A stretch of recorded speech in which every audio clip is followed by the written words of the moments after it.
E aí pessoal, firme? Bom, tô aqui para gravar mais um Mandando Bala para vocês, outra segunda-feira. Então, toda segunda-feira eu vou gravar aqui uma sessão de perguntas e respostas para vocês. Espero que vocês gostem desse canal aqui que está aberto no YouTube com vocês. E, como eu disse no outro vídeo, eu fiz para tentar solucionar o máximo de dúvidas que vocês tiverem possíveis aí dentro de um cronograma bem corrido que eu tenho, mas aqui fica mais fácil, pelo menos num videoblogzinho assim, fica mais fácil de responder todas as dúvidas. Então eu vou sempre respondendo os comentários do vídeo anterior, beleza? Então deixa o comentário nesse vídeo aqui,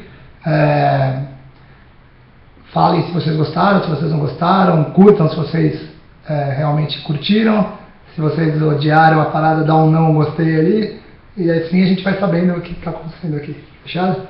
Bom, acabei minha sessão agora, joguei uma session boa aí, peguei 4 FTs de 13 torneios jogados, então tô contente, tô empolgado. Então vamos lá, responder as dúvidas de vocês. O primeiro comentário aqui é do Eric Leite. O Eric está falando, muito obrigado por disponibilizar mais uma forma de aprendizado. Valeu, Eric, abração aí, velho. Qual o seu pior período de downswing, né? Ele quis dizer, acho que eu escrevi errado aí. E o que você fez para melhorar? Cara, todo jogador de poker tem, cara. Todo jogador de poker tem momentos ruins, Eric. E eu não sou diferente deles, cara. Então, eu também tenho o meu. Eu jogo ainda menos horas por dia, menos torneios por semana do que a maioria dos regulares, assim, dos grinders. Também tô ficando meio velho já, né? Então, mas assim, o que eu faço é eu me afastar do jogo o máximo que eu puder. Não porque o jogo faça mal, nem o downswing é um negócio que eu vou tiltar, ou nada disso. Mas você perde a confiança, cara. Quando você está num momento ruim, eu acho que não tem nada a ver só com o poker, tem a ver com a vida em geral. Quando você está num momento ruim, você continuar fazendo aquela coisa que você está fazendo mal, perdendo confiança, só vai se transformando num buraco maior ainda. Então eu aprendi isso na vida, cara, e um pouco de experiência que eu tenho aí com 38 anos me diz que quando as coisas não estão indo muito legal, dá um passo para trás, volta um pouquinho, sai um pouquinho da história e volta com tudo. Então quando eu estou numa session ruim, às vezes a session começa muito mal, eu diminuo o tempo da session. Quando eu estou em dias seguidos que meu jogo não está encaixando legal, eu também passo mais 2, 3, 4, 5 dias sem jogar, vou pro cinema, vou curtir minha família, vou cuidar dos outros projetos que eu tenho, que eu estou envolvido. E eu faço isso, eu vou dividindo e balanceando as coisas desse jeito. Não tem uma regra assim, não tem, sei lá, tantos dias, tantas horas sem jogar. Não tem isso, simplesmente me afastar para que minha cabeça volte a ficar em ordem, e aí eu volto pro jogo de novo com força total. É o que eu tento fazer, cara, e graças a Deus vem dando certo. O Estevão Albuquerque perguntou se Chengou pode encaixar jogando 5% do bankroll e MTT 2,5%. Cara, é difícil de falar, Estevão. Abração aí pra você também, Estevão. É difícil de falar, cara. Eu acho que um controle de bankroll saudável é você jogar, sei lá, você ter pelo menos 40 vezes, 50 vezes o valor daquela entrada que você tá dando de buy-in, aquele valor de buy-in. Realmente para MTT isso, para Sit and Go pode ser um pouco mais aberto, né?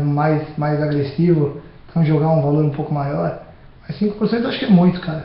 Acho que é demais. Tinha que ser um pouco menos, eu acho. Mas também, de novo, né? É uma regra de controle financeiro. Então eu adoto a minha, eu indico no blog, quando eu faço aquele como virar jogador profissional, eu indico o que eu fiz quando eu comecei. Não significa que seja o melhor jeito, acho que vocês vão achar diversos fóruns, aí, diversas opiniões de jogadores profissionais diferentes da minha. Eu acho só que quanto mais seguro você for com valores, mais chance de sucesso. Todo mundo é assim em todos os esportes, eu acho. Quanto mais você conseguir batalhar, trabalhar, investindo o menor possível, correndo o menor risco possível, sempre vai ser melhor para você. Mas eu também sou chegado em risco, então eu também não sou muito diferente da maioria. Mas eu acho que tem que ter um mínimo de controle. Inês Gomes Guimarães está perguntando o que é TJ. TJ é 10 e valete, cara. T é de 10 em inglês. Então T é 10 e valete. Então quando eu falo que eu abri TJ, significa que a mesa todo mundo foldou e eu apostei. Então o blind é 500 mil, por exemplo, eu vou subir para 2 mil. Então fold, eu faço 2 mil, eu subo para 2 mil. Isso significa que eu abri a sessão de apostas ali naquela rodada, entendeu? A gíria é essa daí. E galera, aqui no Mandando Bala eu vou soltando todas as respostas que tiver aqui, mesmo que for mais básico e tudo, não tem problema de perguntar não. Só peço paciência para quem já sabe as coisas, né, pra gente poder responder todo mundo. O Evandro Aguiar. Aí tem, ó, eu também estou agradecendo aqui, ó, de coração a Camila, o Estevão, uma galera que está fazendo parte dos comentários aqui, está respondendo a dúvida do resto da galera. Pô, brigadão, cara, porque me ajuda pra caramba também. É mais fácil, fica mais fácil minha missão aqui. Então, quando vocês mandarem uma dúvida que seja básica, dá uma olhadinha nos comentários abaixo, porque sempre tem alguém respondendo e ajudando. Beleza? Grande mestre, novamente muito obrigado. Poker nacional, uma coisa muito importante, eu não vi um profissional ensinando. O que é importante observar quando você está sentado na mesa? Como ficar atento aos tells e que tipo de coisa tentar explorar? Muito obrigado. Abraço, Evandro Aguiar Silva. Oi, Evandro, eu acho que tudo na mesa é importante, cara. Tudo que você puder prestar atenção quando você está jogando live, tudo é importante. Foco total. Tentar se manter o máximo compenetrado nas mãos que estão sendo jogadas, como as pessoas reagem ao abrir o flop, como as pessoas reagem antes de elas receberem as cartas, elas já olhando nos blinds dos adversários, qual é o metagame que está rolando entre as pessoas da mesa, que tipo de piadinha um cara faz com o outro, quando rouba o blind de um cara, o que ele fala, tudo é importante, cara, tudo é importante para você entrar em sintonia com a mesa, assim, e ficar bem preparado para conseguir executar a sua atividade com plenitude, sua profissão com plenitude. Então não tem uma receita, cara. Acho que 100% foco. Essa é a receita. Aí você vai achando os seus caminhos, tá ligado? Você vai achando quais são as oportunidades na mesa, quem é mais vacilão que o outro, quem é mais corajoso que o outro, quem é mais medroso que o outro. Então tudo isso você vai se utilizando dessas informações para acabar ganhando as fichas de todos no final, cara. O Marcos, puta sobrenome difícil, mano. Marcos Krizanovski. Abraço, Marcão. Aceita o Marcos no boteco? Vou aceitar. Todo mundo que tá no boteco, vou aceitar todo mundo, cara. Apesar que já aceitei ontem, domingão, eu aceitei um monte de gente lá, mas se não tiver aceito, você ainda vou lá colocar daqui a pouco. Camila Pedro, grande Akari, parabéns pelo sucesso. Valeu, Camila, beijão aí. Você merece tudo de bom. Estava assistindo na mira e até eu veio, dou risada lembrando das fotos. Chega aí, filho. Beleza, obrigado, Camila. Sei que devo pagar o buy-in que seja 10% do meu bankroll. Pedro Fernandes, abraço, Pedro. 10% é muito, Pedro, acho que é muito, cara. Tem que ser menos. Acho que se tiver uns 2% do buy-in do seu bankroll, você investir num torneio 2% do que você tem na carreira de poker, eu acho um valor considerável. Eu acho que 2% é um número que você pode se firmar, cara. O Pedro Henrique está perguntando como que é feito a conta dos 3x que a gente faz. Cara, não entendi a pergunta. Vi o vídeo na mira do Pro e vi algumas coisas que ainda não achei em livro e vídeo aula. Como contar os blinds? Você falava muito em 40 blinds, 15 blinds para trás. Como é feita essa conta? E o 3x, o que seria? Cara, a conta de blinds é simples, cara. É o valor do Big Blind, você divide pelo quanto você tem ficha. Simples, você tem 40 mil. O blind é 500 mil, você divide os 40 pelos 1000, que é o Big Blind. Para você falar quantos Big Blinds você tem. Então é isso, você tem 40 blinds. Se for 40 mil, o blind é 500 mil. E o 3x que a gente faz é, se o blind é 500 mil, que a gente fala, né? E o cara abre 3x, significa que ele fez 3 vezes o valor do Big Blind, 3 mil. E eu, por exemplo, só abro 2x. Na maioria das vezes eu abro 2x. Então é 2 mil, o blind é 500 mil. O blind é 800, 1.600, eu abro 3.200. Então é isso. Acho que a pergunta é essa. Apesar que a Camila já respondeu também. Obrigado, Camila. Valeu. Alexander Gervásio. Valeu, Alexander. Obrigado aí pela mensagem. O Jefferson deu uma dica boa aqui. Valeu, Jefferson. O Jefferson deu a dica de que se eu separar as perguntas mais antecipadamente, eu consigo responder mais, né? Tá certo, Jefferson. Obrigado, vou fazer isso. Vou tentar, cara, que eu tô sem tempo para fazer as paradas. Então eu abro aqui e saio vomitando as paradas todas, mas eu vou tentar me organizar. O Luiz Paulo está perguntando, cara, existem bons livros de poker em português? Se sim, quais? Cara, a editora Reis, do pessoal lá de BH, os mesmos donos da Card Player, eles têm uma editora que é só voltada para trazer os livros gringos para cá e colocar eles em português. Então tem muito livro bom. Fora isso tem o livro do Léo Belo, que é muito bom para quem está começando, cara. Então tem muito livro, tem muita literatura legal. Apesar de eu não ser muito fã de você se envolver tecnicamente nos livros. Eu prefiro as escolas de poker, prefiro os vídeos onde você vê as coisas acontecendo, os coachings, os cursos. Eu particularmente prefiro essa forma, cara, mas Mas tem livros também que podem te ajudar a sair do zero aí e chegar num ponto mais legal. Desculpa aí se eu estou pulando algumas perguntas aqui, eu estou tentando passar para responder perguntas que sejam novas. Cara, uma coisa que eu sempre tive dúvida em relação ao poker, especialmente no online, sobre as premiações, quando você ganha uma premiação e deseja retirar esse valor, como se dá a tributação para ganhos online. Cara, eu te aconselho, Origins, Ramos Duarte, abraço aí, velho. Eu aconselho você, cara, procurar o contador, cara. Eu tenho meu contador, Betel, grande contador, parceiraço meu, amigão, e ele, todo mês eu fecho um livro caixa com ele, e eu vejo os meus ganhos e ele tributa os meus ganhos dentro de um código lá de autônomo que, se você me perguntar agora, eu não sei de cor, mas acho que é 19 alguma coisa, 19,31, 19 alguma coisa, não lembro o número. Mas procura o contador e pede para ele te ajudar a fazer esse processo. Então todo mês eu pago os meus impostos direitinho e isso eu sempre sou auxiliado por esse escritório de contabilidade que me ajuda, cara. Se vocês quiserem depois me mandam um e-mail, eu até indico para vocês o escritório, mas tem vários escritórios aí, vários contadores, é um trabalho simples de fazer. Qualquer tipo de contador que se preze, eu acho que vai fazer esse trabalho legal também. O meu é muito bom, cara, então se vocês quiserem indicação, eu indico, mas eu acho que é isso, procurar o contador é o segredo, cara. Ao invés de a gente ficar falando grosso em termos de contabilidade, tem o cara que é especialista nisso, né?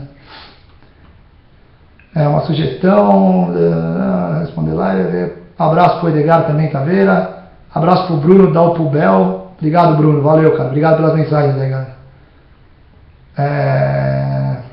Rodrigo Brito está falando, cara, e como que você faz para jogar um torneio que não vem cartas boas e a mesa está muito luz e sempre que acontece comigo não consigo achar uma estratégia boa, pois quando abro no flop com o rei todo mundo paga e quando vou ao in todo mundo também quer pagar e normalmente o flop não ajuda.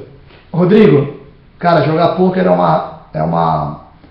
você tem dois grandes universos assim de jogar poker, cara. Primeiro, quando você começa a jogar e você passa um bom período dentro desse universo, que é o das cartas, saca? Que é o você se preocupar com as cartas, você sempre está voltado para que cartas você tem, que cartas vai bater no flop, se você precisa de mais uma carta para formar um jogo, se você não precisa.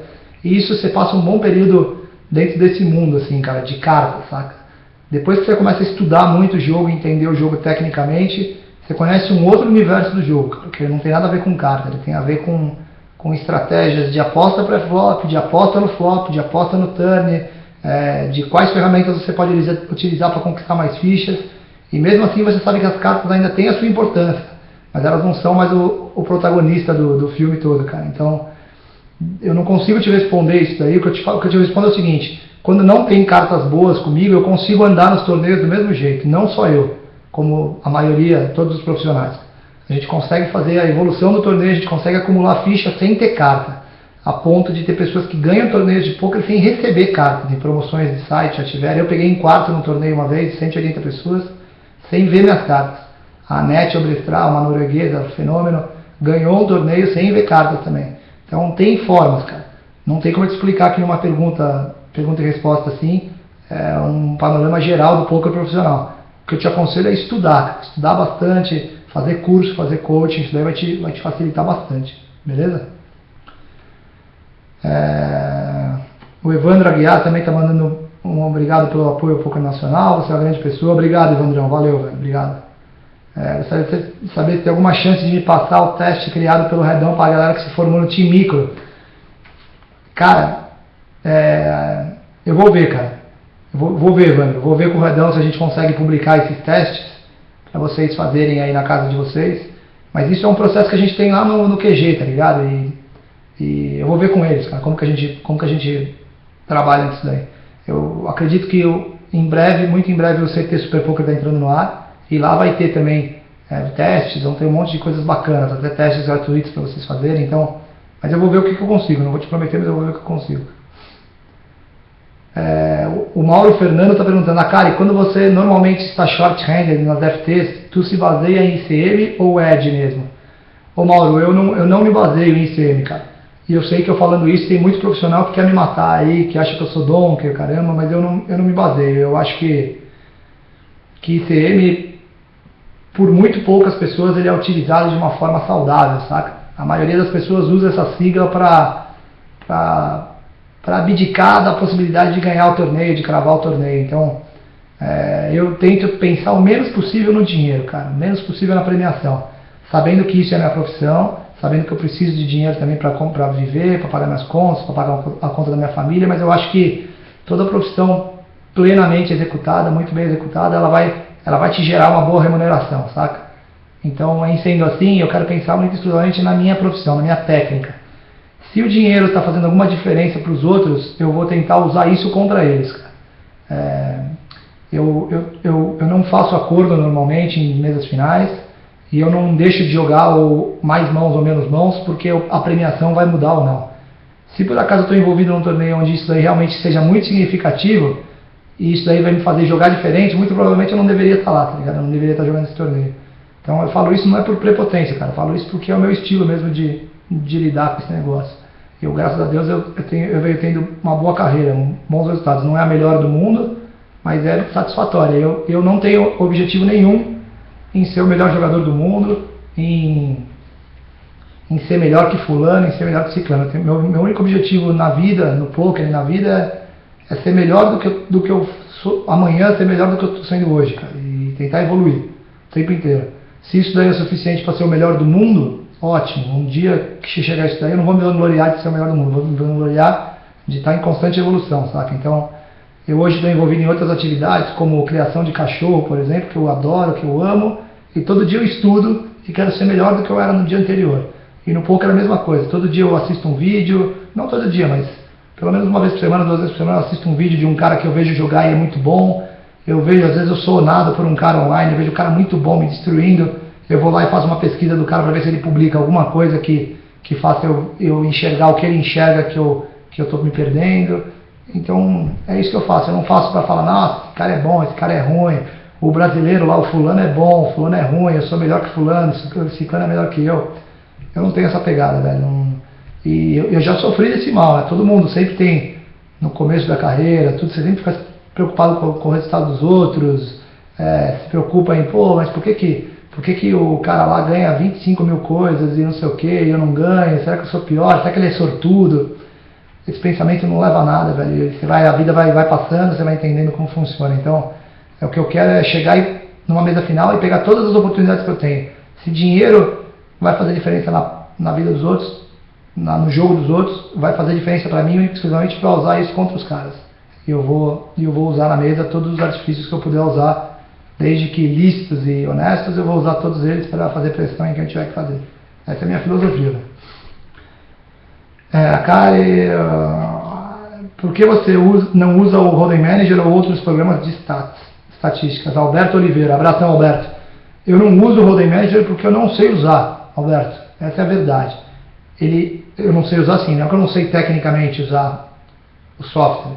Eu não consigo usar ele sem que ele interfira na minha concepção do que eu quero fazer na mesa por percepção de jogo só. Eu acabo ficando muito orientado por número, cara. Eu não gosto de ser orientado por número. E no período que eu usei o Hold'em Manager e fui orientado por número, os meus resultados não foram tão expressivos quanto eles são sem o Hold'em Manager. Então, só que eu tenho certeza absoluta que isso é um problema meu, é um defeito. E eu gostaria de melhorar. Aos poucos eu vou tentando. Mas, às vezes tem uma mesa final que eu abro o Poker Tracker, eu não uso o Hold'em Manager, eu uso o Poker Tracker. Então, às vezes eu abro ele e vejo como que eu me saio ali, vendo o percentual de fold para tribet de um cara, e aí eu não ia tribetar aquele cara naquele momento, mas porque o percentual está me mostrando, eu vou lá e tribeto e vejo como que o meu jogo reage a isso. Então eu vou tentando fazer essas experiências, mas eu acho que você tem que usar sim e tem que aprender a usar de uma forma que eu não consegui aprender. Beleza? Kari, tudo bem? Will Gato, como vocês fazem para um grande volume de jogo simultâneo e conseguem fazer a leitura correta de vários jogadores? Sou William Silva, fui pré-selecionado e não pude ir. Lembro sim, William, abração, velho. Lembro que você foi pré-selecionado para o time e você não pôde ir por algum motivo pessoal. Abraço para você aí, cara. Isso é uma dúvida frequente, cara. Muita gente tem, que a gente joga muitas mesas, então como que a gente faz a leitura em todas as mesas? Os torneios, eles têm estágios diferentes, cara. Quando você está no começo de um torneio, você acaba se envolvendo mais em cartas do que em qualidade técnica de se jogar sem cartas. Então, você acaba jogando menos mãos, as mãos são mais jogadas por valor. Então tem todo um critério técnico que a gente ensina lá no curso do QG, que a gente ensina os caras do Akari Team Micro. Então é mais fácil você jogar no começo da session 20 mesas, porque quando você precisar realmente se focar no jogo, né, em toda toda a movimentação do resto da mesa, você vai estar em 2, 3 só, que são as retas finais, são do meio para frente do torneio, você vai estar em 4, 5, e aí no começo do torneio você não vai estar em tanta mesa. Então isso faz uma diferença. Mas aos poucos você começa com uma mesa, depois com 2, você vai ver que o seu foco continua sendo grande aí nas mesas que você está. 4, 5, 10, 12, daqui a pouco você está jogando 15 mesas tranquilo, tá ligado? Está bem focado, as coisas estão acontecendo. Primeiro porque você não age em todas elas ao mesmo tempo.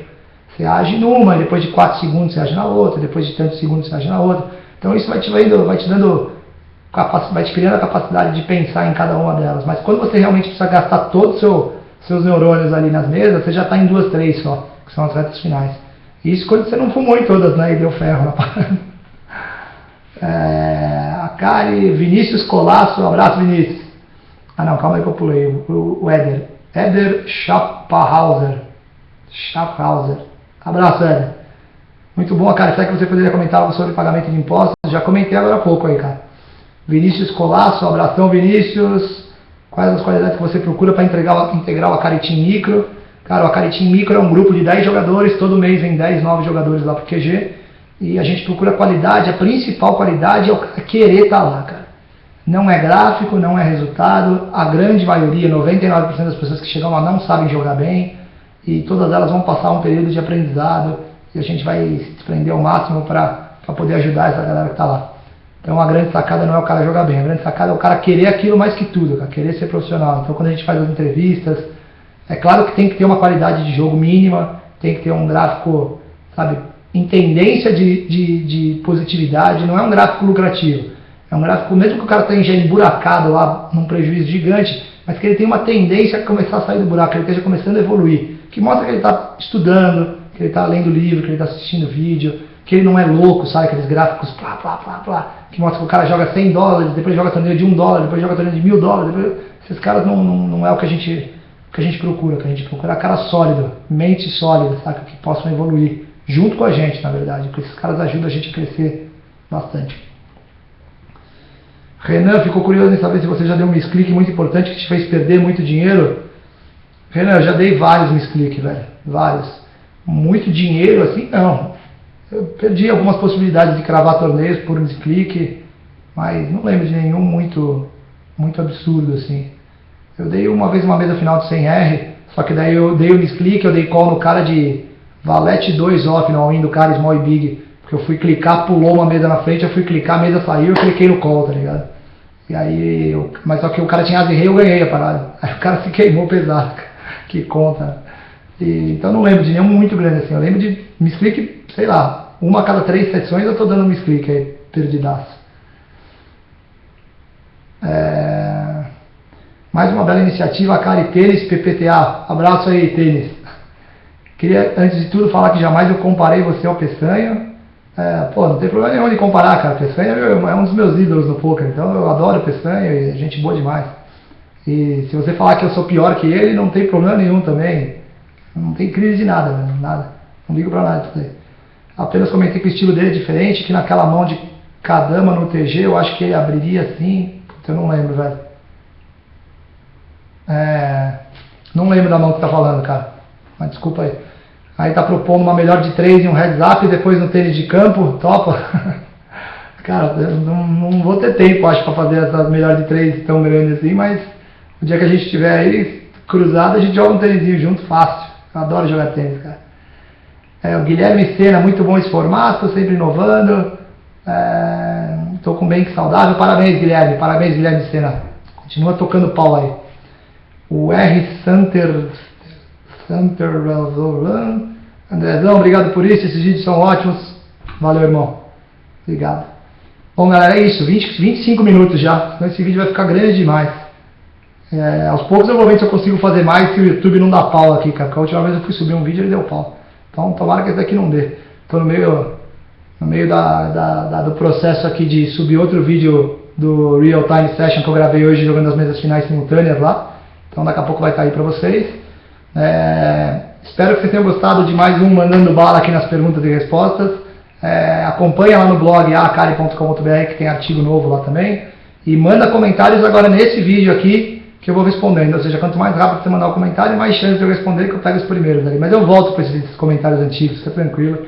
eu volto e tento responder. Se eu conseguir pré-selecionar as perguntas, eu vou tentar. Se eu não conseguir, eu vou abrir aqui o vídeo e mandar o Cacau de novo. Fechado? E pode fazer qualquer tipo de pergunta aqui, eu tô pronto para responder para vocês. Beleza, galera? Valeu, brigadão, abraço a todos e dá um curtir aqui. Tchau, tchau.